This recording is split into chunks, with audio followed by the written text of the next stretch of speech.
सात संगत जी, प्रेम से कहना धन निरंकार जी। सात संगत जी, आज दासी आप लोगों के बीच विचार लेके आई है निरंकार की कृपा का एहसास। सात संगत जी, निरंकार की कृपा हर पर बरसती है। क्या इसका एहसास हमें होता है अथवा नहीं, लेकिन हमें कितना एहसास हो रहा है। हम देखते हैं कि धरती पर अलग अलग मौसम होते हैं। इस मौसम के अपने अपने अलग अलग ठंडा गरम बरसात भिन्नताएं होती हैं। सात संगत जी, इसी तरह से इस धरती पर इंसान के भी अपने अलग अलग कार्य व्यवहार होते हैं। पवित्र अवतार वाणी में बाबा जी फरमा रहे हैं, इस धरती पर हर मौसम का अपना ताना बाना है, भिन्न भिन्न पहरावे सबके भिन्न भिन्न पीना खाना है। सत्संग जी, मौसम के अनुसार हर व्यक्ति का अलग अलग पहनावा है, अलग अलग खान पान है, अलग अलग रहन सहन है। और हमारे लिए भी ये जो कुदरत है, तो कभी गर्मी पड़ती है, कभी सर्दी पड़ती, कभी बरसात होती, कभी आंधी तूफान ओले आदि हुआ करते हैं। लेकिन इस सब के मुताबिक हम ऐसा नहीं करते हैं, हम इनसे जो है भागते हैं, इनसे पीछा छुड़ाते हैं, बल्कि इन सब के मुताबिक अपने जीवन को हम ढाल लेते हैं। किसी से भी पीछा नहीं छुड़ाते हैं, उसी के अनुरूप अपने को बना लेते हैं।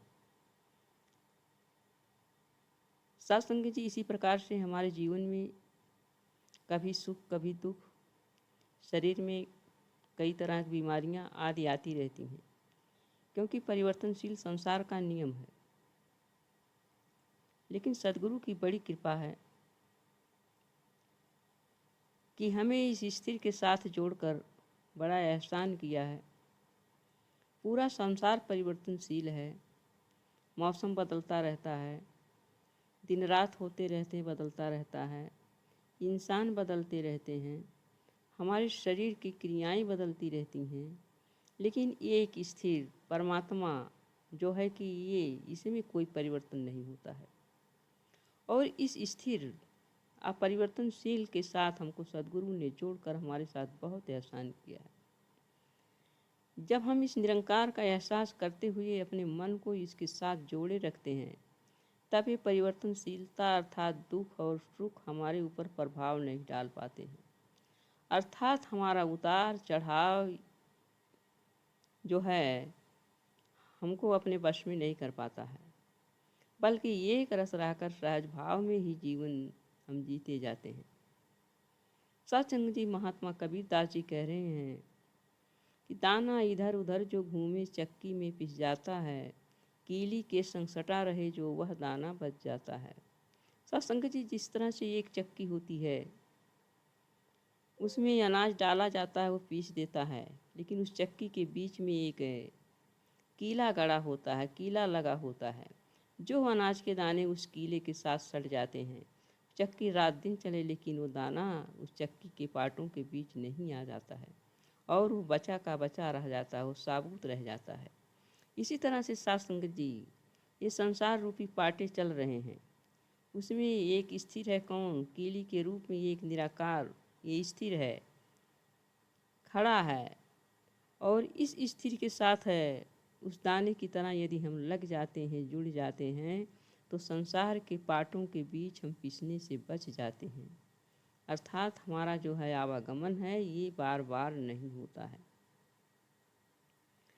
सत्संग जी, यदि हमारे मनों में स्थिरता आ गई तो हम सही मायने में आध्यात्मिक प्रगति कर रहे हैं। मनुष्य तन में जो ज्योति है वह निरंकार का अंश है, निराकार की ज्योति है। हम भी निराकार के ही रूप हैं। इसके गुण हमारे अंदर आ जाएंगे तो हम सहज में ही आध्यात्मिक प्रगति की तरफ बढ़ते जाएंगे। सत्संग जी, ये निरंकार दाता निरंतर है, सबकी झोलियाँ भर रहा है, हमेशा इसकी रहमतें बरस रही हैं। हर एक को जो उसके साथ होना चाहिए वही हो रहा है, लेकिन यह हम पर निर्भर करता है कि इसे हम किस रूप में ले रहे हैं। इसे हम दुख के रूप में ले रहे हैं कि सुख के रूप में ले रहे हैं। हम इसे किस तरह से अपने दामन में समेट रहे हैं। सत्संग जी, अगर हम हर पल निरंकार के एहसास में नहीं हैं तो हमें लगता है कि जीवन में अभी कृपा नहीं बरस रही है, अभी कृपा नहीं हो रही है।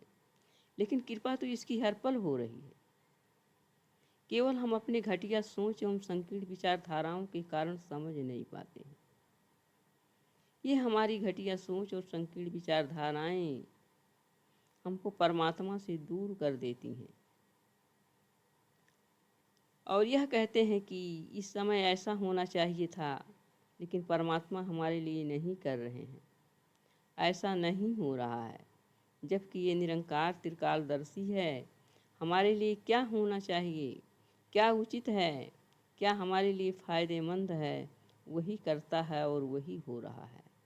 सत्संग जी, जिस समय जो ये निरंकार करता है, हमें ये जान लेना चाहिए कि यही इस कार्य का उचित समय है, यही हमारे लिए फ़ायदेमंद है, यही हमारे लिए लाभकारी है। उसी को बिल्कुल उसी रूप में स्वीकार करके खुश हो जाना चाहिए। आइए सत्संग जी, हम शिकायत के बजाय शुक्राने में रहकर हर पल इसकी कृपा का एहसास करें। आज हम इसकी कृपा से जान गए हैं, पहचान गए हैं और मान गए हैं। आइए सत्संग जी, शिकायत ना करके हम शुक्राना करें, क्योंकि शुक्राने में ही हमारा एहसास इसके साथ बना रहेगा और हम इसकी कृपा का एहसास करते रहेंगे। अपने दामन को सद्गुरु की कृपा से भरते जाएंगे। आइए सत्संग जी, अरदास करें सद्गुरु माता जी के चरणों में। हे सद्गुरु माँ, आपकी कृपा तो हर पल बरस रही है। हमको ऐसी सोझी दीजिए, ऐसी समझ दीजिए कि आपकी इस कृपा का हम एहसास कर पाएँ और मेन समय पर अपनी झोली में अपनी आपकी इस कृपा को भरते चले जाएं। प्यार से कहना, धन निरंकार जी।